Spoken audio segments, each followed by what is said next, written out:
discussing today is chapter number 4 from your books, which is Technological Revolution. Technological revolution जो chapter आपके पास है वो basically एक article से लिया गया, एक रिसर्च पेपर से. देखो स्क्रीन में लिखा हुआ नजर आ रहा है. This is taken from a research paper जिसका नाम क्या था, क्वालिटी ऑफ लाइफ. उस रिसर्च पेपर के अंदर से एक हिस्सा हमको बुक में दिया गया है टू स्टडी. ओके, और ये लिखा किसने, रॉबर्ट एटकिंसन और डैनियल कैस्ट्रो. लेकिन इन दोनों लोगों का भी आपकी बुक में बायोग्राफी या इंट्रोडक्शन गिवन नहीं है. Clear with this? अब इस चैप्टर का नाम है लिखा हुआ टेक्नोलॉजिकल रेवोल्यूशन. रेवोल्यूशन का मतलब क्या होता है? रेवोल्यूशन का मतलब होता है इनकलाब उर्दू में, यानी कि एक ऐसी मूवमेंट जो कि आए और आके सब चीज़ों को ट्रांसफॉर्म कर दे, राइट, चेंज करके रखते हैं. इसी को इनकलाब बोलते हैं. रेवोल्यूशन भी यही होता है, it comes and it transforms everything around it. अब यहाँ कौन से रेवोल्यूशन की बात हो रही है? टेक्नोलॉजी के रेवोल्यूशन की बात हो रही है. टेक्नोलॉजी का मतलब है फ्रॉम द वेरी बिगनिंग. एक ज़माना था इंसान के पास कि हम दीवारों के ऊपर ड्राइंग्स करके अपनी हिस्ट्री लिखते थे, ऐसा ही है. हमारे पास बुक्स लिखने के लिए सिर्फ हैंड राइटिंग करते थे हम. फिर आपके पास प्रिंटिंग प्रेस आया, फिर आपके पास मैकेनिकल प्रिंटर्स, फिर आपके पास इलेक्ट्रॉनिक प्रिंटर्स. अगर हम सिर्फ एक कंप्यूटर की बात करें तो जब कंप्यूटर बना था तो क्या वो इसी फॉर्म में था जो आज हमारे पास है? नो, बल्कि वो बहुत एक बड़े से कमरे में रखा होता था, एक बहुत ही बड़ी मशीनरी स्लो स्पीड के साथ. ऐसा ही है ना. लेकिन टेक्नोलॉजी के इस रेवोल्यूशन ने हमारी लाइफ के हर सेक्टर को चेंज कर दिया. और इस चैप्टर के अंदर भी हमें वो हिस्ट्री थोड़ी सी दिखाएंगे कि टेक्नोलॉजी ने कैसे और कब किया, उसके बाद हम इसको पढ़ेंगे. ठीक है. अब अगर आप लोग अपने बुक के पेज नंबर 55 के ऊपर आएंगे, they have given us different pictures. और ये जितने भी गैजेट्स हैं, आई थिंक आप लोग इनसे अवेयर होंगे कि ये कौन सी चीज़ें हैं. पता है आप लोगों को? कभी देखा है इनको? You people must have seen. कहीं आपको मोबाइल फ़ोन नज़र आ रहे हैं, कहीं आपको प्ले स्टेशन नज़र आ रहा है, कहीं आपको एयरबड्स नज़र आ रहे हैं, कहीं आपको सेल फोन नज़र आ रहे हैं, कैमरा आपके पास है, राइट, सेल्फी स्टिक आपके पास है. ये सारी की सारी चीज़ें अगर हम किसी 70s में रहने वाले शख्स को ला के दे दें तो उसे कैसे लगेगा? Would they be able to accept? कितनी जल्दी चेंज ऐसा आ गया. जो टेक्नोलॉजी का चेंज 90s में स्टार्ट हुआ था, उसकी स्पीड इतनी ज़्यादा थी कि उसने बहुत ही कम टाइम में पूरी दुनिया के अंदर हर चीज़ को चेंज करके रख दिया. ऐसा ही है, राइट. अब आप मुझे बताएं, अभी आप लोग जो क्लास ले रहे हैं, जो पढ़ रहे हैं, is it because of technology that it's possible? इससे पहले ये हो सकता था क्या अगर टेक्नोलॉजी ना होती हमारे पास? और कौन कौन सी टेक्नोलॉजी यूज़ हो रही है? इंटरनेट की टेक्नोलॉजी अपनी जगह, अगर आप लोग अपने सेल फोन से ले रहे हैं उसकी टेक्नोलॉजी अपनी जगह, मैं लैपटॉप से पढ़ा रही हूँ मेरा अपनी जगह, जो सॉफ्टवेयर यूज़ हो रहा है वो अलग. इसमें कितनी कितनी कितनी सारी चीज़ें. समझ आ रही है थोड़ी सी बात मेरी? तो इस चैप्टर के अंदर भी हम ये ट्रांसफॉर्मेशन पढ़ेंगे कि दुनिया में किस किस तरीके से आई है. ठीक है. Now let's start in this new global economy. सबसे पहले ही हमें क्या लिख के दिया हुआ है? ग्लोबल. एक ज़माने में दुनिया ऐसी थी कि आपस से बिल्कुल डिसकनेक्टेड थी, राइट. अमेरिका में क्या हो रहा है हमें नहीं पता था, हमारे पास क्या हो रहा है अमेरिका को नहीं पता था. अगर आपके कोई घर वाले इंडिया में रहते तो आप उनसे भी लेटर के जरिए कम्युनिकेशन करते थे, और वो लेटर्स भी आपके पास महीनों बाद पहुँचते थे. लेकिन आज दुनिया एक ग्लोबल विलेज बन गई है. ग्लोबल विलेज का मतलब है we are all connected with each other all the time. ऐसा ही है. तो ग्लोबल इकोनॉमी का मतलब है ये इकोनॉमीज भी आपस में कनेक्टेड है. ठीक है. लेकिन इस तमाम इकोनॉमी को रन करता है कौन? रन करता है? टेक्नोलॉजी रन करती है. ड्राइविंग फोर्स का मतलब होता है एक ऐसी फोर्स, एक ऐसी ताकत जो कि आपको आगे तक लेके जाए, आपको प्रोपेल करे आगे की जानिब. तो कह रहे हैं अगर किसी मुल्क को इकोनॉमिक ग्रोथ अपने मुल्क में इंक्रीज़ करनी है, इकोनॉमी को स्ट्रॉन्ग बनाना है, इंडस्ट्रीज़ को आगे चलाना है, इंपोर्ट्स बढ़ानी है, इंपोर्ट्स कम करनी, एक्सपोर्ट बढ़ानी है, लोगों की क्वालिटी ऑफ लाइफ को इम्प्रूव करना है. अब क्वालिटी ऑफ लाइफ का मतलब क्या है? अब हमारे पास एग्जांपल है हमारे मुल्क के लोग, और अगर हम इसको कंपेयर करें लेट्स से जापान के लोगों से, तो क्या क्वालिटी ऑफ लाइफ एक जैसा है हमारा? बिल्कुल भी नहीं है. एजुकेशन का सेक्टर कोई हमारे पास टेक्नोलॉजी नहीं, हेल्थ के सेक्टर में कोई टेक्नोलॉजी नहीं, जो ज़िंदगी को सिक्योर और सेफ बनाना है वहाँ भी टेक्नोलॉजी हमारे पास नहीं. तो टेक्नोलॉजी इज समथिंग जिसने इंसान की बिल्कुल बेसिक पर्सनल लाइफ को लेके एक पूरे बड़े से मुल्क की इकोनॉमी को भी सहारा दिया हुआ है. अगर हम इसको सही तरीके से यूज़ करें, तभी वो कह रहे हैं कि इट्स अ ड्राइविंग फोर्स. ठीक है. It is now the billions of people, it is now the technological revolution that is driving innovation. अब ड्राइविंग इनोवेशन का मतलब क्या है? इनोवेशंस का मतलब होता है जो आपके पास नई नई चीज़ें निकल के आती हैं. इनोवेशन नई डिस्कवरीज हो रही हैं. तो कह रहे हैं कि वो डिस्कवरीज क्यों पॉसिबल है? टेक्नोलॉजी की वजह से पॉसिबल है. अब बहुत सारे डिजीज़ेस ऐसे हैं जिनका आज के दौर में इलाज पॉसिबल है, राइट? एक ज़माने में पॉसिबल नहीं था. हमारे पास सबसे बड़ी एग्जाम्पल है पोलियो वायरस की. पोलियो दुनिया से ख़त्म हो गया सिर्फ पाकिस्तान अफगानिस्तान में. क्यों? टेक्नोलॉजी की वजह से उन्होंने उस इतने मुश्किल डिजीज़ को भी कैटर कर दिया. ऐसे ही है. इसीलिए वो कह रहे हैं कि it's enabling billions of people. दुनिया भर में लोगों को वो इनेबल इस काबिल कर रहे हैं कि वो बेहतर और सेफर का मतलब प्रोटेक्टेड ज़िंदगी गुजारें. Technology is the key enabler. Enabler का मतलब होता है किसी को काबिल बनाने वाली कोई चीज़, किसी को कुछ देने वाली चीज़. तो टेक्नोलॉजी हमें क्या दे रही है? हमें बेटर एजुकेशन भी दे रही है, हेल्थ केयर भी दे रही है, एफिशिएंट एनवायरनमेंट. एनवायरनमेंट का मतलब क्या है? कि आपके एनवायरनमेंट को भी हम कंट्रोल कर सकते हैं. आपने सुना होगा कि कुछ फार्मेसीज जो होती हैं वो कंट्रोल्ड टेम्परेचर की होती हैं. सुना? इसका मतलब क्या होता है कि टेम्परेचर को भी ऐसे रखा जाए कि आपके हार्मफुल ना हो वो आपके लिए. वरना फिर जो आपके पास एनवायरनमेंट में जो पोल्यूशन बढ़ रही है उसको कंट्रोल करने के लिए भी टेक्नोलॉजी यूज़ हो सकती है, या उसको हल करने के लिए भी. ठीक है. तो लिटरली ज़िंदगी के हर हिस्से और हर शोबे में टेक्नोलॉजी की एप्लीकेशन मौजूद है हमारे पास. ठीक है. तभी वो ड्राइविंग फोर्स कह रहे हैं उसे. अब लेकिन आगे एक मज़े की बात कह रहे हैं. Many advances in the technology depend on hardware innovations. यानी कि जो टेक्नोलॉजी में एडवांसमेंट्स आती हैं, एक ज़माने में कंप्यूटर पूरे बड़े से कमरे में रखा हुआ है, आज हमारे हाथ में आ गया, इतना ट्रांसफॉर्म हुआ है.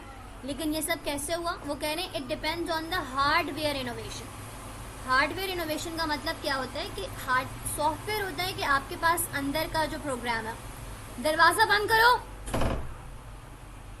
और हार्डवेयर का मतलब होता है जो चीज़ों के ऊपर आपके पास होता है. जैसे कंप्यूटर में सॉफ्टवेयर क्या होता है? उसका मदरबोर्ड हो गया, उसके अंदर की सारे प्रोग्राम्स हो गए. हार्डवेयर क्या होगा?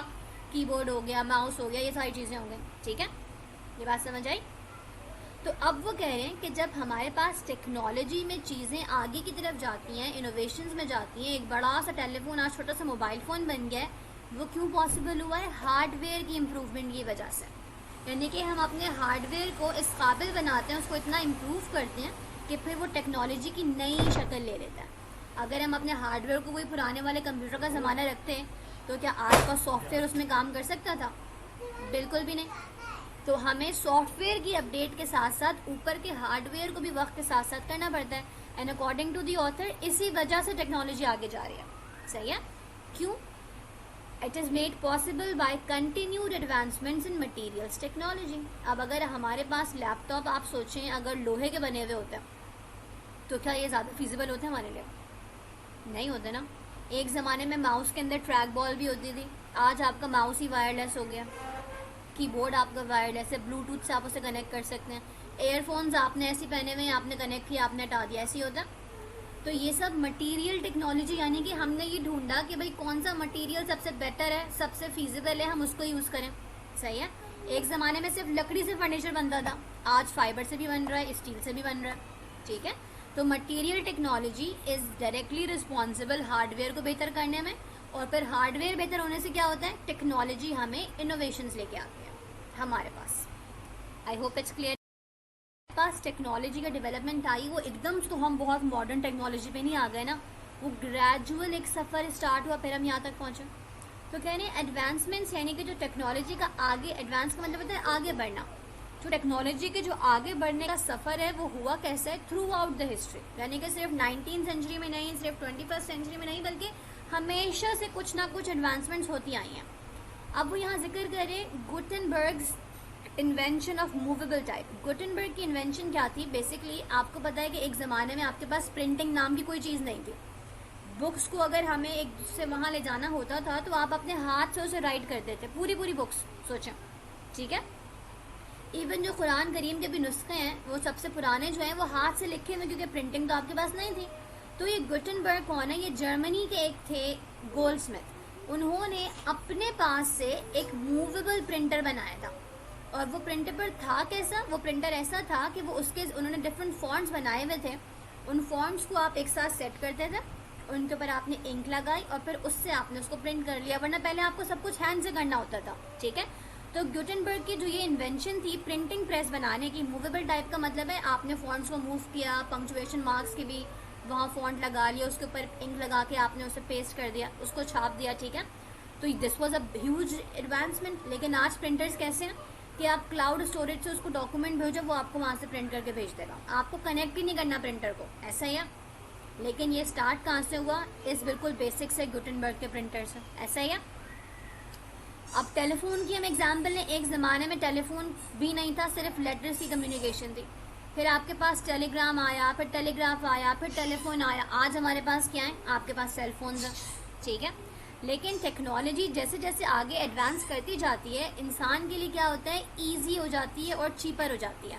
अब मोबाइल फ़ोन्स ऑब्वियसली बहुत एक बेसिक सी टेक्नोलॉजी है, लेकिन इतने महंगे तो नहीं है कि हर कोई ख़रीद ना सके, everybody can buy it, right. तो जैसे जैसे इनोवेशंस टेक्नोलॉजी में आती रहती हैं, उसकी जो लोगों के एक्सेस में हो जाती है, फिर वो लोगों को अवेयर हो जाते हैं, लोगों को उसे इस्तेमाल करना आ जाता है। अब आपको मैं एक एग्जांपल दूं, कभी कभी घर में होता है ना हमारे कि हमारे पेरेंट्स हमसे पूछते हैं कि भाई ये ईमेल का रिप्लाई कर दो, कैसे करना है, या फिर मोबाइल फ़ोन में ये कोई ऐड आ गया, इसे कैसे हटाना है। उन लोगों को समझ नहीं आ रहा होता है, सही बात है, लेकिन आप लोगों को समझ आ जाता है आराम से। जब अपना फ़ोन हम यूज़ कर रहे होते हैं या कंप्यूटर यूज़ कर रहे होते हैं, सबको समझ आ जाता है ना। क्यों समझ आ जाता है? क्योंकि आप टेक्नोलॉजी को कंटिन्यूस यूज़ कर रहे हैं, क्योंकि वो इतनी ज़्यादा मॉडर्न हो गई है। तो यहाँ पे ऑथर भी यही बात कह रहे हैं कि गुटेनबर्ग की प्रिंटिंग प्रेस जो बिल्कुल बेसिक सी इन्वेंशन थी, उसके बाद चल के आज का सेलफोन, आज का लैपटॉप, ये तमाम चीज़ें डेवलपमेंट जब होती रही इनकी, तो लोगों की ज़िंदगी से बेटर हुई, राइट। डेवलप का मतलब होता है cheaper to develop, Aahista Aahista ये इतनी महंगी भी ना रही, आराम से अब लोगों के हर घर में लैपटॉप है, ऑलमोस्ट हर घर में मोबाइल है, ऐसा ही है। मैनिपुलेट करने का मतलब होता है ऑपरेट करना, किसी चीज़ को चलाना, उसके ऊपर काम करना। तो अब ऑलमोस्ट हर इंसान को ही टेक्नोलॉजी यूज़ करनी आती है, AI भी आप सबको यूज़ करना आ गया है, और अभी तक आप लोग प्रैक्टिकल लाइफ में गए भी नहीं हैं, ठीक है। तो it helps to organise, transmit, store data. अब क्लाउड स्टोरेज आप सबने नाम सुना होगा, राइट। गूगल ड्राइव बहुत ही कॉमन सा है, फ्री स्टोरेज है। आपने कहीं फाइलों को बना के डॉक्यूमेंट्स फिजिकल फॉर्म में नहीं रखने हैं, सब कुछ आप रख रहे हो कैसे? क्लाउड स्टोरेज में, कहीं कोई जगह ही नहीं गिर रही और चीज़ें जमा होती जा रही है वहाँ पर। कैसे हुआ ये? टेक्नोलॉजी की वजह से हुआ है कि हम अपने डाटा को स्टोर भी कर सकते हैं और आगे उसे प्रोसेस भी कर सकते हैं, आगे किसी को भेज भी सकते हैं। ये सिर्फ टेक्नोलॉजी है ना, और क्या चीज़ है, right everyone. And with these breakthrough का मतलब क्या होता है? ब्रेक थ्रू का मतलब होता है कि आपकी रिसर्च में आपको कोई नतीजा नहीं मिल रहा, कुछ नहीं मिल रहा, फिर अचानक से यू फाइंड समथिंग, कि आपको अचानक से एक नया सिरा मिल जाए, आपको नई कोई टेक्नोलॉजी नज़र आ जाए, आपको कोई नई एडवांसमेंट नज़र आ जाए। तो कह रहे हैं कि जब वक्त के साथ साथ टू गेट विक्ट्री, बिल्कुल ठीक, जब ये टेक्नोलॉजी की इनोवेशंस आहिस्ता आहिस्ता ग्रेजुअली आती रहीं, तो इन ब्रेक थ्रूज को देख के जो ऑप्टिमिस्ट थे, ऑप्टिमिस्ट का मतलब होता है वो लोग जो पॉजिटिव सोचते हैं, ऑप्टिमिज्म निकला है पॉजिटिव थिंकिंग से। तो ऑप्टिमिस्ट कौन होगा? पॉजिटिव थिंकर्स, ठीक है, जो पॉजिटिव सोचते हैं। तो कह रहे हैं लोगों को इन टेक्नोलॉजी की एडवांसमेंट्स देख के उसी वक्त अंदाज़ा हो गया था कि आने वाला जो वक्त है वो एक बहुत ज़्यादा बड़ी इनोवेशंस लेके आएगा। तो यहाँ जो लिखा है ऑप्टिमिस्ट हेराल्डेड अ न्यू एरा, हेराल्डेड का मतलब क्या होगा? उन्होंने एक न्यू एरा को क्या किया? प्रिडिक्ट किया। अब हमें पता है कि हमारे पास AI है, अब इस AI के बाद आप सोचें और टेक्नोलॉजी की क्या शक्ल हो सकती है मॉडर्न। AI खुद इतनी मॉडर्न शक्ल है टेक्नोलॉजी की, तो अगर हम इससे भी आगे जाएं तो वी कैन और हेराल्ड के यार कोई बहुत ही ज़बरदस्त चीज़ होने वाली है, राइट। तो हेराल्डेड का मतलब बेसिकली क्या होता है कि हम किसी चीज़ को आप कह सकते हैं कि प्रिडिक्ट करें या किसी चीज़ का हम अंदाज़ा लगाएं, कि ये आगे आने वाला वक्त जो है वो और ज़्यादा बेहतरीन वक्त होगा। Many innovations arose after world war 2। अब आगे अलग बात हो रही है, यहाँ तक टेक्नोलॉजी का जिक्र हो गया, एडवांसमेंट्स कैसे हो रही हैं, मटेरियल टेक्नोलॉजी बहुत इंपॉर्टेंट है। अब वो आगे बात कह रहे हैं कि जो हमारे पास वर्ल्ड वॉर 2 है, वर्ल्ड वॉर 2 क्यों है वो? क्योंकि उसमें सारी दुनिया के मुल्क शामिल थे, Asia, Europe, Africa, everyone was fighting. तो वर्ल्ड वॉर 2 का टाइम ऐसा था कि जब टेक्नोलॉजी बनना और फैलना स्टार्ट हो गई थी, लेकिन इतनी ज़्यादा फैली भी नहीं थी जैसे आज के दौर में। यहाँ क्या लिखा है? इन्फॉर्मेशन रिमेन्ड स्कार्स, यानी कि इनोवेशन तो हो रही थी चीज़ें बन रही थी नई नई, लेकिन लोगों तक उसका एक्सेस नहीं था। इंफॉर्मेशन स्कार्स का मतलब है लिमिटेड सी थी, हर किसी को टेक्नोलॉजी का अवेयरनेस नहीं थी। और उसकी वजह क्या थी कि उस ज़माने की technology was hard to use and transmit.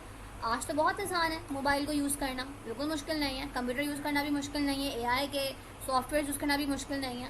लेकिन वर्ल्ड वॉर 2 के ज़माने में जो बिल्कुल बिगिनिंग की टेक्नोलॉजी की इनोवेशंस थी वो डिफ़िकल्ट थी, हर किसी को समझ नहीं आती थी, तो इसलिए लोगों तक उनका एक्सेस लिमिटेड सा था। ठीक है, लेकिन ये इतनी मुश्किल थी क्यों? आगे रीज़न भी दिया हुआ है। The reason was that the processing of information relied on atoms.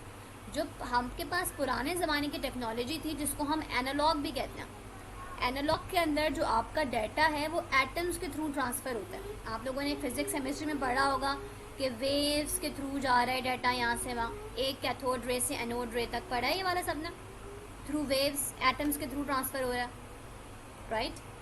तो ये टेक्नोलॉजी थी आपके पुराने ज़माने की, एनालॉग। ठीक है, डिजिटल टेक्नोलॉजी में क्या ऐसा होता है, जब आप अपने ब्लूटूथ को कनेक्ट करते हैं अपने डिवाइस से, तो क्या ऐसी वेव्स के थ्रू जा रहा होता है? वो बिल्कुल नहीं जा रहा होता, बल्कि वो कैसे जा रहा होता है, वो डिजिटल फॉर्म में जा रहा होता है। डिजिटल फॉर्म में आपके पास मेमोरी शेयर होती है ज़ीरोज़ और वंस, यानी कि मशीन लैंग्वेज के अंदर। और मशीन लैंग्वेज बहुत ज़्यादा और बेहतर है इस सिग्नल्स के मुकाबले में, ज़्यादा रिलायबल भी हैं, क्विकली भी ट्रांसफ़र होते हैं, और आपका जो डाटा है वो सेफली यहाँ से वहाँ चला भी जाता है। ठीक है, तो पुराने ज़माने की जो टेक्नोलॉजी थी वर्ल्ड वॉर 2 के बाद वो एनालॉग फॉर्म की थी, एटम्स के थ्रू, वेव्स के थ्रू डाटा यहाँ से वहाँ जा रहा था, इसीलिए मुश्किल था, पहुँचता भी देर में था। आज की टेक्नोलॉजी डिजिटल टेक्नोलॉजी है, और उसमें मशीन लैंग्वेज यानी कि ज़ीरोज़ और वंस, जिसको हम बिट्स भी कहते हैं। कभी कभी मोबाइल खरीदते तो मुझसे भी कहते हैं ना, कभी कितने मेगाबाइट मेमोरी है, कितने गीगाबाइट मेमोरी है, मेमोरी कार्ड में कितनी मेमोरी है, बाइट्स में हम बात करते हैं। That is the digital form of data. ठीक है, और ये फॉर्म ज़्यादा बेहतर है, ज़्यादा इजीली ट्रांसमिट भी हो सकती है, तो इसीलिए आज की टेक्नोलॉजी हर जगह फैली हुई है। लेकिन जो पहले ज़माने की थी, that's why it was scarce, it was limited, क्योंकि उसका यूज़ करना ही इतना मुश्किल था, ये लोगों से समझ ही नहीं पा रहे थे। Clear everyone with that? अब वो बता रहे हैं आज के ज़माने का। New generation telepointers have offset pen. आप लोगों ने सबने स्टाइलस का नाम सुना होगा, राइट? एक स्टाइलस वो होता है जिसको हम आपके टच स्क्रीन पे यूज़ कर रहे होते हैं, ठीक है।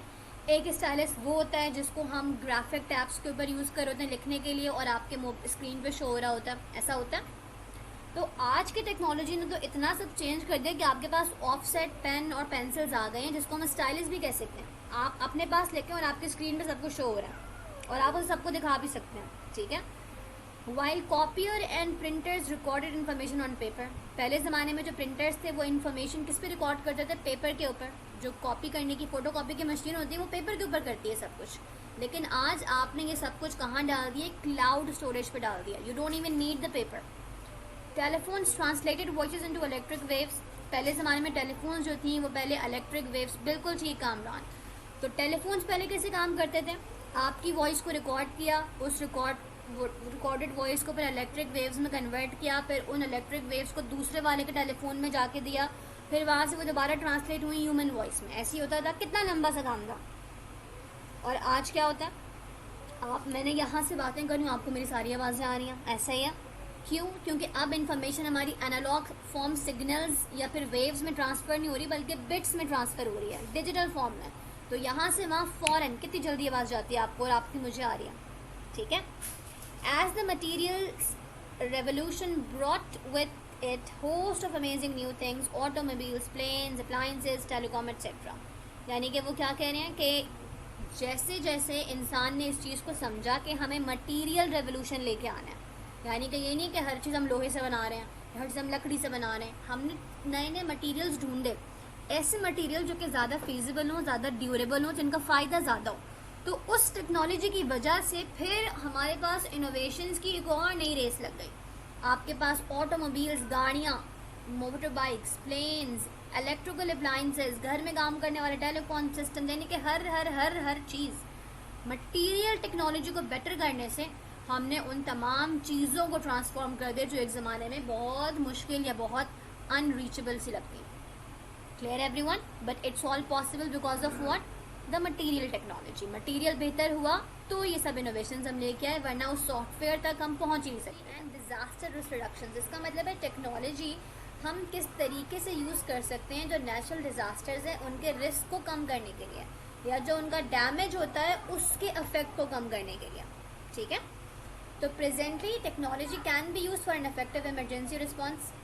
आजकल टेक्नोलॉजी हम कैसे यूज़ कर सकते हैं? इमरजेंसी रिस्पॉन्स के लिए यूज़ कर सकते हैं। अब देखिए, अगर अर्थक्वेक किसी जगह आ रहा है तो प्रिडिक्शन तो शायद हम कर लें, लेकिन क्या हम अर्थक्वेक को आने से रोक सकते हैं? We can not stop it, obvious सी बात है। तो फिर टेक्नोलॉजी हमें किस चीज़ में हेल्प करेगी? प्रिडिक्ट करने में कि अर्थक्वेक कहाँ कहाँ आएगा, कितने एरियाज अफेक्टेड होंगे, और फिर उन एरियाज में कितने लोग रहते हैं, और हमें अपना इमरजेंसी रिस्पॉन्स कैसा रखना चाहिए। इस चीज़ में हेल्प कर सकती है ये। कैसे? We can create public safety networks, यानी कि हम लोगों को अवेयरनेस फैलाने के लिए नेटवर्क्स क्रिएट कर सकते हैं, चैनल्स क्रिएट कर सकते हैं। सेल्यूलर टावर्स आप लोगों ने देखा होगा, मोबाइल के सिग्नल्स कहाँ जाते हैं? जहाँ पे सेल्यूलर टावर्स होते हैं। अब कभी कभी ऐसा होता है कि जो दूर दराज आप पहाड़ों पे चले जाएं, वहाँ सिग्नल नहीं आते मोबाइल के। क्यों? क्योंकि वहाँ सेल्यूलर टावर्स होते नहीं हैं। तो अगर हम ये सेल्यूलर टावर्स हर जगह क्रिएट कर देंगे, वायरलेस सिस्टम लेके आ जाएंगे, तो फिर एवरीबडी वुड बी कनेक्टेड। अगर कोई इमरजेंसी आती भी है so they will be able to reach out बाकी लोगों से। अगर कुछ भी नहीं होगा तो फिर वो कनेक्ट कैसे करेंगे अपने आप को दुनिया से, राइट? सैटेलाइट इमेजेस आपको क्या हेल्प करते हैं? बाहर से, यानी कि आपको उस जगह पहुंचना भी नहीं है और आप स्पेस से वो पिक्चर्स खींच सकते हैं। पाकिस्तान की मैंने आपको एग्जांपल दी कि satellite images can tell you कि किस जगह क्या है क्या नहीं है, कितनी आबादी है कितनी नहीं, ये सब कुछ बता सकता है। तो फिर तो टेक्नोलॉजी आपको कितना ज़बरदस्त काम करेगी इन चीज़ों में, right? Communities have used internet during an emergency to coordinate recovery efforts. अब इंटरनेट का इस्तेमाल इमरजेंसी की सूरत में कितना हो सकता है ज़बरदस्त। अगर रोड पे एक्सीडेंट हो जाए, आपने कॉल करना है हेल्प को, तो आपको इंटरनेट चाहिए कनेक्ट करने के लिए। अगर आपके पास बैलेंस भी ना हो फ़ोन में तो you would need it, right? अगर आपको बाकी लोगों को बुलाना है रिकवरी एफर्ट्स में हिस्सा लेने के लिए, you can use the internet to do that. अभी इस फ़लस्तीन में जो कुछ हो रहा है, they are using internet to tell the world, coordinate करने के लिए कि भाई क्या है क्या नहीं है, कैसे आपने हेल्प करनी है, कहाँ पे हेल्प करनी है, ये सब कुछ है ना टेक्नोलॉजी की वजह से। ऐसा ही है। तो रिकवरी एफर्ट्स का मतलब है कि प्रॉब्लम हो जाने के बाद, डिज़ास्टर आ जाने के बाद, हम डिज़ास्टर को तो नहीं रोक सकते, जाहिर सी बात है, लेकिन हम अपने रिकवरी के एफर्ट्स को इम्प्रूव कर सकते हैं। हम एक बेटर तरीके से लोगों को गैदर कर सकते हैं, हम अवेयरनेस फैला सकते हैं। डिज़ास्टर रिस्क रिडक्शन की बात हो रही है। आपने आपको अर्थक्वेक से बचा सकते हैं, उसे रोक के नहीं, फ्लड को भी नहीं रोक सकते, वाइल्ड फायर्स जंगल में लगी आग को भी नहीं रोक सकते। तो फिर हम टेक्नोलॉजी को यूज़ कैसे कर सकते हैं? We can use it for disasters forecasting. अब प्रिडिक्शंस आप कैसे करते हैं? प्रिडिक्शन ऐसे नहीं कि बैठे बैठाए बस अंदाज़ा लगा के प्रिडिक्शन करें। प्रिडिक्शंस आपकी होती हैं मूवमेंट देख के। अर्थ की प्लेट्स कैसे मूव कर रही हैं, आपकी कैसे पता करेंगे? उन्हें मॉनिटर करके, राइट? अर्थ की प्लेट्स मूव करती हैं, ओशन की मूवमेंट कैसी है, समंदर में वेव्स कहाँ से आ रही हैं, कितनी उनकी लेंथ है, कितनी उनकी हाइट है, ये सब हम मॉनिटर करके अंदाज़ा लगा सकते हैं। क्यों? टेक्नोलॉजी की वजह से कर सकते हैं। ऐसा ही है, वरना कैसे कर सकते हैं? कोई एसेसमेंट वो ही नहीं है। रिस्क असेसमेंट, असेसमेंट का मतलब होता है अंदाज़ा लगाना, असेस करना, चीज़ों को जज करना। तो कह रहे हैं कि आप टेक्नोलॉजी की मदद से ये भी अंदाज़ा लगा सकते हैं कि अफेक्ट होने वाला एरिया कितना बड़ा होगा।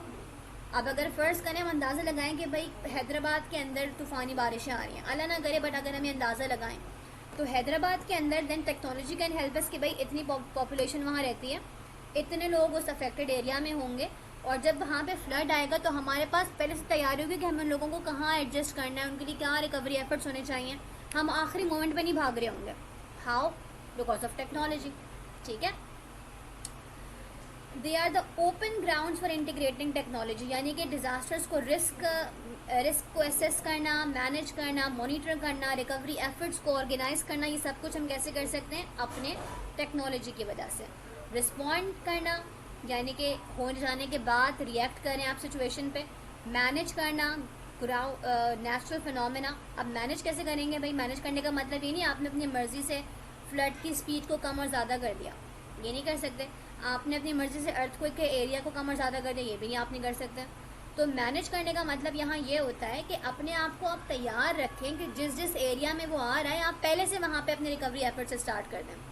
आप पहले से लोगों को पीछे लेके आ जाएं, या फिर आप वहाँ पे ऐसी सिचुएशन क्रिएट करें कि डिज़ास्टर के इम्पैक्ट कम से कम फील हो आपको। ठीक है।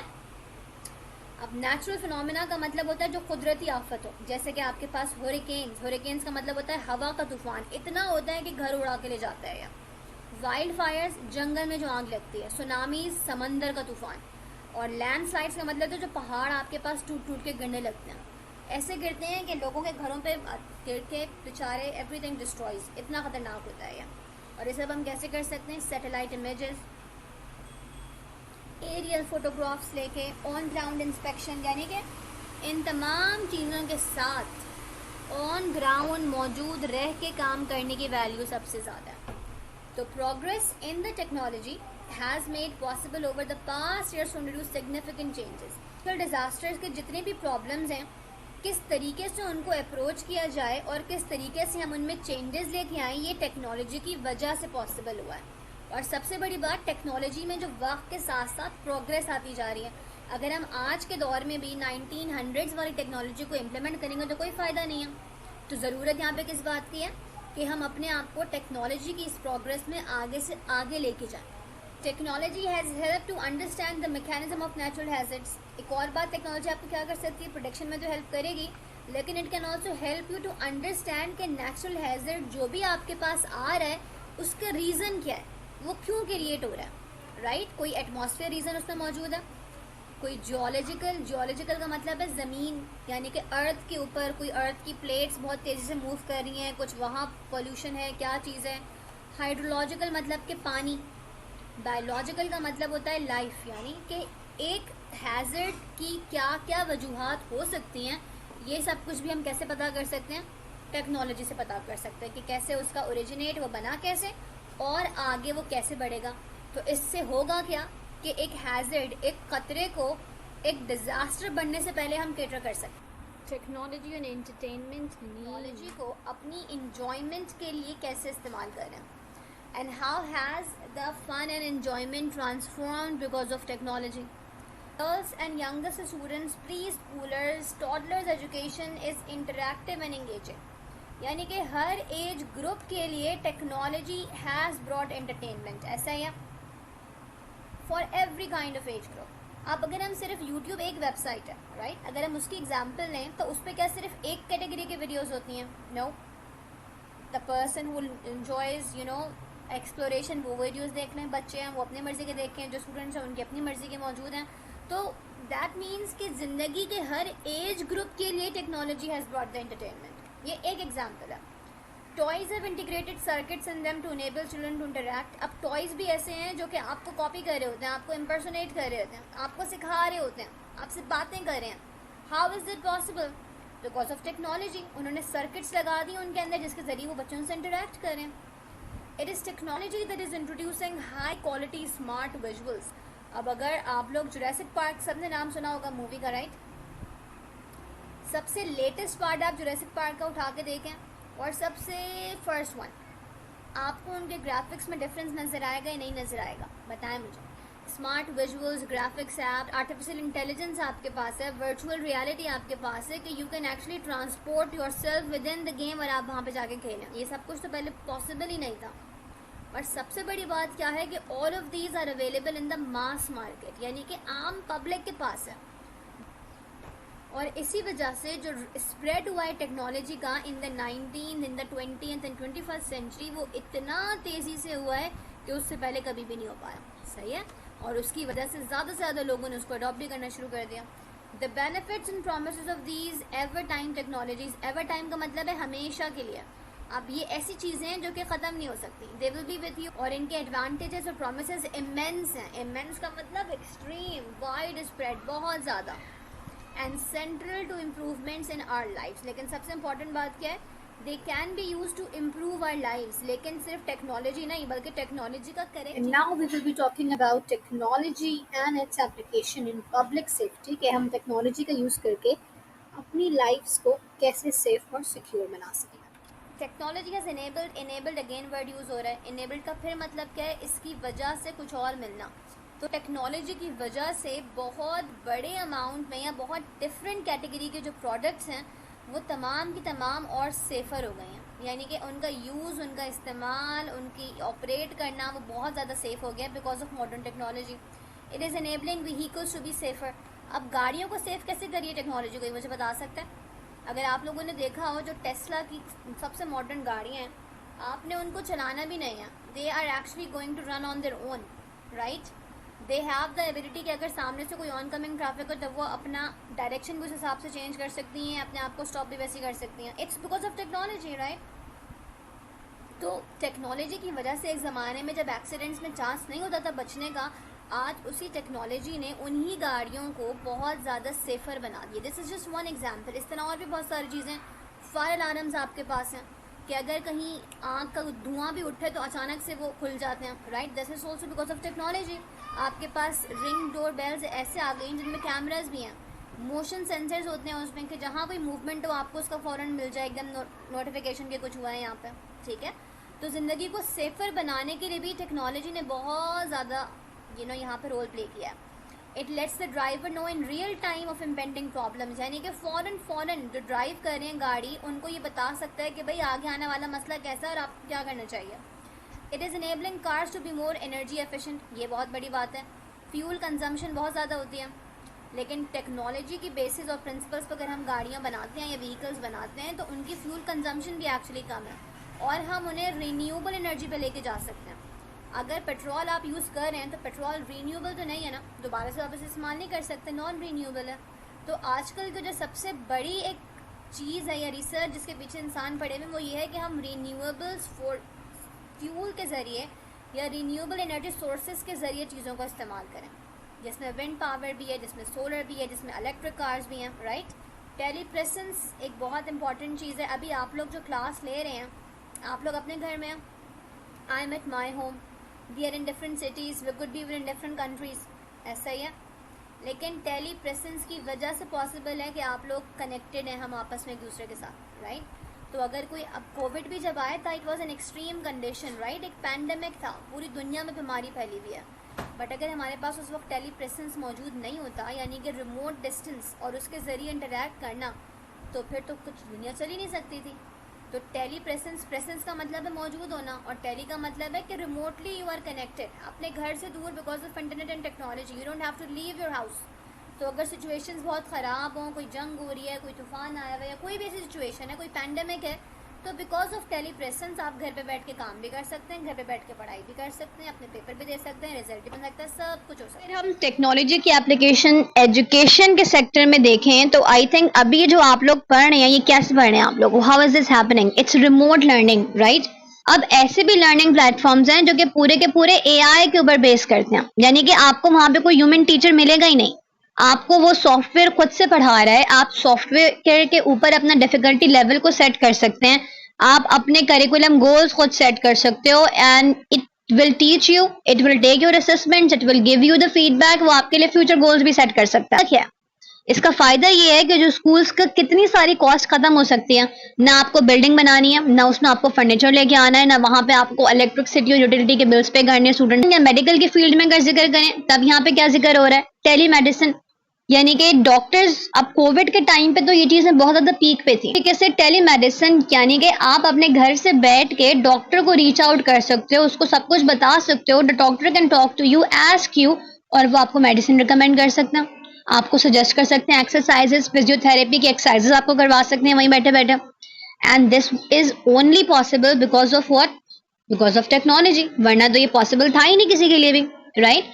इसी तरीके से जो पेरेंट्स हैं, अब उनके लिए नहीं कि वो साल में एक दफा जब पेरेंट्स टीचर मीटिंग हो तभी वो जाएं, बल्कि आजकल स्कूलों ने अपने ऐसे बना दिए हैं एजुकेशनल बेस्ड प्लेटफॉर्म्स, या फिर अपनी वेबसाइट या पोर्टल जैसे बना दिए हैं कि आप बच्चे का रोल नंबर डालें और उसका पूरा डाटा आपके पास आ जाएगा। उसने आज क्लास में क्या किया, आज स्कूल में क्या काम हुआ, कल क्या काम होगा, पीछे उसने के टेस्ट में कितने नंबर हैं, आगे कौन से टेस्ट आने वाले हैं, सिलेबस क्या है, रिजल्ट कब निकलेगा, सब कुछ आ जाएगा। तो ये सारी चीजें बेहतर है इंसान के लिए, नहीं है? बहुत ज्यादा बेहतर है। इसके अलावा यहाँ पे एक और जिक्र हुआ है गेम्स का, गेम्स फॉर चिल्ड्रन। आजकल बच्चों के गेम्स कैसे होते हैं? इंफॉर्मेटिव, उनको सिखाने वाले। मैंने खुद एक दो गेम्स देखे हैं जहाँ पे बच्चों को स्पेस के बारे में सिखा रहे हैं। मैथ्स बेस्ड गेम्स होते हैं, केमिकल इक्वेशंस के ऊपर बेस्ड गेम्स होते हैं, एमसीक्यूज इंटरैक्टिव होते हैं, लर्निंग इंटरैक्टिव बना दिया। उससे फायदा क्या हो रहा है? उससे फायदा ये हो रहा है कि लर्निंग भी बढ़ रही है, लोग भी एक्सेस में, इन्फॉर्मेशन आराम से यहाँ से वहाँ ट्रांसफर भी हो रही है, ठीक है?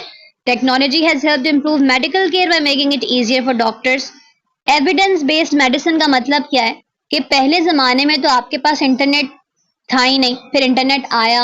अब आपके पास एआई भी मौजूद है, आपके पास पता है ऑनलाइन आपके पास रिसर्च पेपर्स भी होते हैं, बाकी डॉक्टर्स के डाटा भी मौजूद होते हैं। तो अगर फर्ज करें कोई आपके पास ऐसा केस आता है बीमारी का जो कि बहुत स्ट्रेंज है, आपको समझ नहीं आ रहा, तो you can connect with the doctors on over the internet, you can check out their research papers, you can see the different cases जो कि दुनिया में और कहीं रिपोर्ट हुए हैं, और आप उसकी बेसिस पे एविडेंस बेस्ड का मतलब है अपने पास एविडेंस के होते हुए फिर आप मेडिसिन देंगे। कॉमर्स का मतलब है, कॉमर्स का मतलब यहाँ पे ये हुआ कि जो हम दुनिया में आजकल आप लोग देख रहे होंगे कि अब अगर आपको कोई चीज़ खरीदनी है तो आपके लिए सिर्फ बाजार जाना इज़न्ट द ओनली ऑप्शन। आप अपने घर से बैठ के भी बहुत सारी चीज़ों को मंगवा सकते हैं, राइट? चाहे वो घर की ग्रोसरीज हों, चाहे वो घर में इस्तेमाल करने वाले फ्रूट्स हों, चाहे वो यूटिलिटी की चीज़ें हों, चाहे वो कोई भी हो। अमेज़ॉन है, दराज है, फूड पैंडा है, फिर आपके पास डिफरेंट ऑनलाइन मार्ट्स आ गए हैं, वेजिटेबल सेल करने के आ गए हैं, कपड़ों के हैं, रिटेल मार्केट पूरी की पूरी ऑनलाइन चले गए। That is the commerce business, ठीक है? अब टेक्नोलॉजिकल रेवोल्यूशन से हुआ क्या है कि उसने लोगों को एक बहुत बड़ी वैरायटी दे दी है चॉइसेस के। यानी कि अगर आप दराज के ऊपर जाके सिर्फ ये लिख दें कि मुझे एक शर्ट चाहिए, तो वो शर्ट एक आप शर्ट लिखेंगे but you will get a billion options और from different parts of the world. कुछ आपके पास डिफरेंट इंटरनेशनल शिपमेंट्स भी होती हैं दराज पे। अमेज़ॉन पे आप जाएं तो वहाँ पे पूरी दुनिया के हैं। अली एक्सप्रेस पे आप जाएं, वहाँ से आप बल्क में मंगवा सकते हैं, राइट? ठीक है, चाहे आप पार्लर चला रहे हैं, चाहे आप मेहंदी डिज़ाइनर हैं, इंटरनेट और टेक्नोलॉजी ने हेल्प क्या की है कि आपको एक पूरी दुनिया की ऑडियंस मिल गई है। अब आप सोचें कि जो वेंडर है, जो बेचने वाला है, उसको पूरी दुनिया की ऑडियंस मिली हुई है, तो उसे भी अब बाजार में बैठ के गाना नहीं गाना कि भाई आओ मेरी दुकान में खरीदो, मैं इतने के बेच रहा हूँ। They can actually reach out to them on internet. पूरी दुनिया बाजार में बैठ के तो आपको उस इलाके के लोग मिलेंगे, उस शहर के लोग मिलेंगे, एंड थ्रू इंटरनेट आपको पूरी दुनिया की ऑडियंस मिल रही है। और यही काम बायर के लिए भी है। एक बायर जो है, अब उसको सिर्फ एक लिमिटेड अपने इलाके का दुकानदार नहीं है, बल्कि now you can access the whole world और आप कहीं से भी मंगवा सकते हैं, ठीक है? तो वो जो चॉइसेस थी वो बहुत ज़्यादा वैरायटी एक्चुअली अनलिमिटेड हो गई हैं। We can get different kinds of product and services अपनी नीड्स के अकॉर्डिंग। टेलीवर्क वही रिमोट आप वर्क करें। भी आप सोचें ना आपको वेयर हाउस चाहिए, ना आपको कुछ चाहिए, आपने बीच में बैठ के वो सारे काम कर दिए और आपको फ़ायदा भी हो रहा है पूरा का पूरा। टेली मार्केटिंग से क्या होता है? टेली मार्केटिंग से क्या होता है कि आप लोगों को अपनी प्रोडक्ट्स मार्केट और एडवर्टाइज करते हैं दूर से बैठ के, और बहुत सारे लोग खरीदते हैं। E commerce lets people buy a vast array of goods. Array का मतलब होता है चॉइस और वास्ट का मतलब बहुत ज़्यादा वसी। तो अब जो लोग हैं, ख़रीदने वालों के पास भी बहुत ज़्यादा ऑप्शंस हैं, और जो बेचने वाले हैं उनके पास भी पूरी दुनिया मौजूद है बेचने के लिए, तो बहुत ऑप्शन है फिर तो आपके पास, राइट? और अगर हम इसको कंपेयर करें पिछले ज़माने से, तो कह रहे हैं कि it might have been difficult to find it local stores, यानी कि वो चीज़ें जो लोकली कराची में मुझे नहीं मिल सकती, मैं पूरे पाकिस्तान में ढूंढ सकती हूँ ऑनलाइन जाके उसे, और मैं मंगवा सकती हूँ, राइट? मैं सवात से कुछ मंगवा लूँ, मैं लाहौर से कुछ मंगवा लूँ, मैं बदीन से कुछ मंगवा लूँ। आई कैन, इंटरनेट की वजह से I can talk to them, they can talk to me, I can place an order, they can send it to me, I can get it at my home. उन्हें अपने घर से निकल के मेरे घर नहीं आना, मुझे अपने घर से निकल के उनके घर नहीं जाना, ठीक है?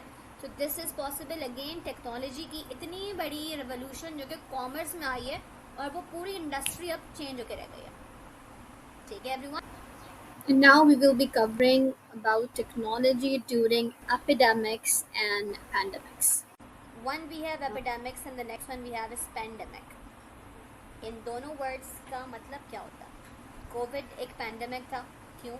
क्योंकि कोविड की बीमारी पूरी की पूरी दुनिया में फैली हुई थी, एक ही वक्त में पूरी दुनिया अफेक्टेड थी कोविड से, तो that's why Covid was a pandemic. Epidemic क्या होता है? एपिडेमिक एक ऐसा मसला, एक ऐसी बीमारी होती है जो कि फैली हुई तो होती है लेकिन किसी खास एरिया तक, यानी कि हम कह सकते हैं कि भाई साउथ एशिया में फैली हुई है, या फिर पाकिस्तान अफगानिस्तान में फैली हुई है, या फिर सिर्फ बलूचिस्तान में फैली हुई है।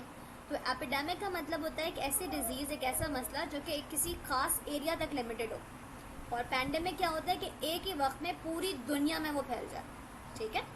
तो कह रही एपिडेमिक्स हो, पैंडेमिक्स हो, या कोई भी अदर हैज़र्ड्स का मतलब कोई भी अदर ख़तरे की सिचुएशन हो, human race time and again इन चीज़ों से निमटती रहती है। अभी कोविड गुजरा था, उससे पहले कुछ और, उसके बाद कुछ और, कभी ज़लज़ले भी आ जाते हैं, कुछ भी हो सकता है। द आउटब्रेक का मतलब होता है निकलना और फिर किसी चीज़ का फैल जाना।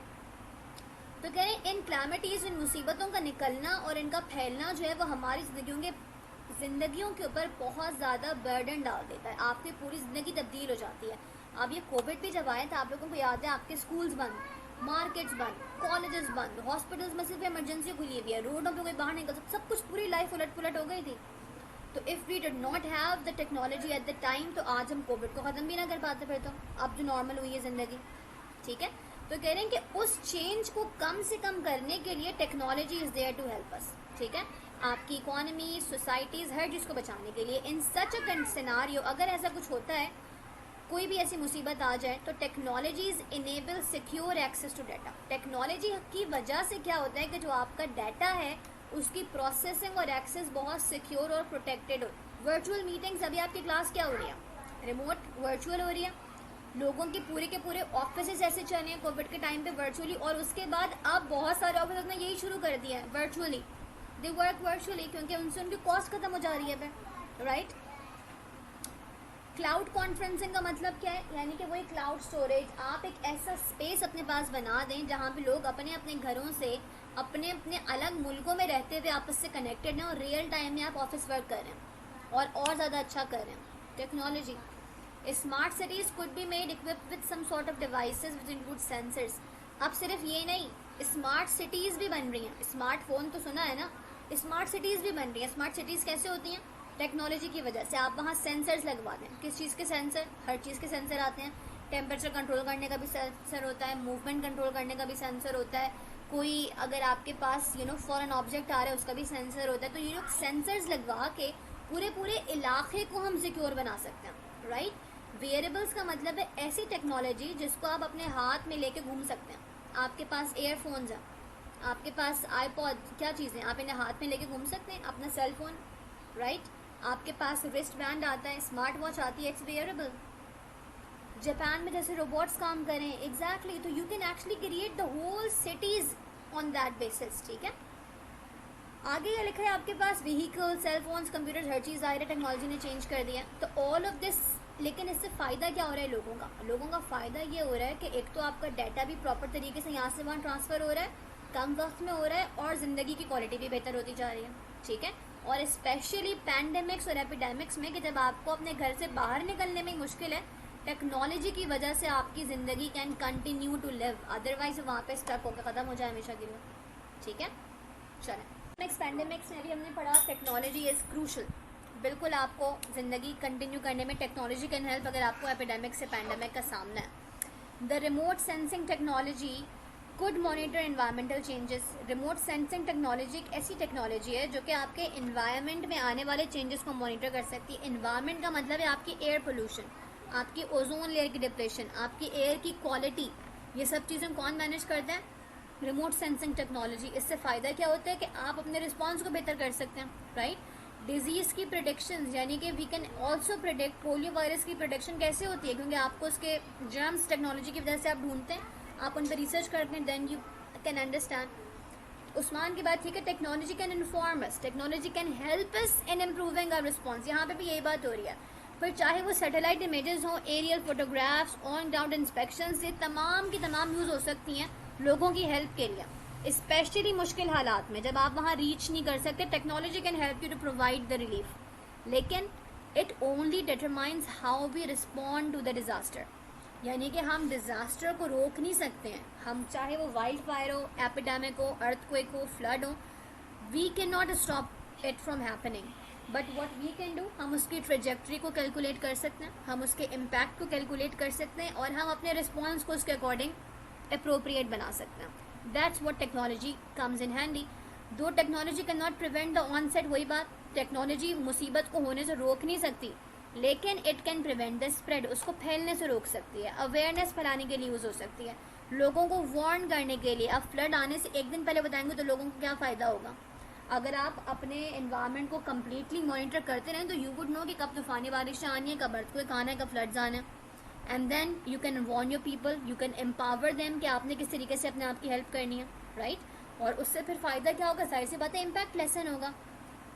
अब आप सोचें कि अगर जो पाकिस्तान में जो हर साल फ्लड्स आ जाते हैं, अगर हमारे पास उसको मॉनिटर करने का बेटर तरीका हो तो लोगों का जो इतना नुकसान हर साल होता है वो कम नहीं हो जाएगा। आप पहले से लोगों को वार्न कर देंगे भाई इस वक्त यहाँ पे आने का चांसेस है, तो आप उस इलाके के लोगों को पहले ही पीछे ले जाके कहीं और रिहैबिलिटेट कर दें। लेकिन हम तो करते ही नहीं है, हम टेक्नोलॉजी को यहीं यूज़ नहीं करते, हम सिर्फ इंटरनेट में यूट्यूब देखने के लिए यूज़ कर रहे होते हैं। That's why. ठीक है, फेशियल रिकॉग्निशन की टेक्नोलॉजी आपके पास है, जिसमें आप लोगों को इवन अगर उन्होंने मास्क वगैरह भी पहने हुए हो, आप उन्हें रिकग्नाइज करके पता कर सकते हैं ये कौन है और कौन नहीं है। लेकिन हम ये करते ही नहीं है। हमारे यहाँ तो अभी तक इलेक्शन के अंदर टेक्नोलॉजी यूज़ नहीं होती है क्योंकि बेमानी चलती रहे। ये एक डिफरेंट स्टफ है, लेकिन the whole point here is कि टेक्नोलॉजी स्पेशली एपिडेमिक्स और पैंडेमिक्स में कैसे आपकी हेल्प करती है। It can help you to continue your life like nothing is happened, क्योंकि आपको remote learning, remote work, tele presence, all of these things can help you to connect with everyone outside. अगर आपके पास मुसीबत है आप दूसरों से कर सकते हैं, उनके पास है तो वो आपसे कर सकते हैं। And then you can use it to reduce the impact of the disaster, लोगों को अवेयर करके, लोगों को वार्न करके और लोगों को एम्पावर करके विद द इन्फॉर्मेशन कि if something like that happens तो फिर आपने क्या करना है और क्या नहीं करना। ठीक है, इसके साथ आपका ये चैप्टर भी ख़त्म हो गया है। Is that right?